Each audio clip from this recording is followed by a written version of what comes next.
আমরা এলাকায় এক জায়গা বেরিয়ে পাওয়া গেছে গরু বাজার। কি বাজার? গরু বাজার। কুরবানির আগে দিয়া হেতে তাহে বিদেশ, হেতে ফোন দিছে, ফোন দিয়া স্বাস্থ্য বাইরে কত তোরা কি গরু শরিক মিলে লইছ? কহ আমরা 6 জন হইছে। কত তো আমার কথা তোর আর কেউ মনে পড়ে না? আমি যে বিদেশ, আমার বউ কার লোকে কুরবানি দিব, তোরা এক নাম রাখ। 6 নাম হইছে, আমার নাম এক নাম, 7 নাম। গরু কিনলে তোরা ভাবিতে গিয়া টেহা আনিস। সন্ধ্যার পরে 6 জনে মিল্লা টেহা আনতে গেছে বউয়ের কাছে। এবিডি কয় কি এর টেহা? কয় আপনারা বিলে আপনার লোকে কুরবানি দিবেন, তেদি বিদেশ থেকে লইয়া টেহা নিতাম। কয় আমি টেহা দিম কিতাম? কই তো টেহা না দিলে গরু কিনাম কেমনে? কয় আমি বাজারও যেতাম না। তোমরা বাজারও যাইব 6 নামের তারা, আমি বেড়ির দিকে বাজারও যাও নাই। আমিও তো বাজারও যাম, সাইয়া গরু কিনাম।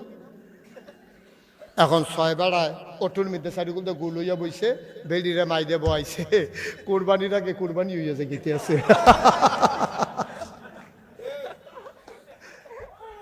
কুরবানির আগে কুরবানি শেষ। দাদা কুরবানি দেওয়া হইল ওয়াজিব, আর ফর্দা করুন হইল ফরজ। এই যে 6টা বেড়ায় বেড়িটারে বাইক রাখতে বইলি, মুমের ভিতরে আগুন ধরাই দিলে যেমনি গইলাছে কেবিড়ি গইলাছে কেমনের কথা না? 6 জনে বেড় দিয়ে বইয়া রইস, 21 বিড়ি টানতে আসো।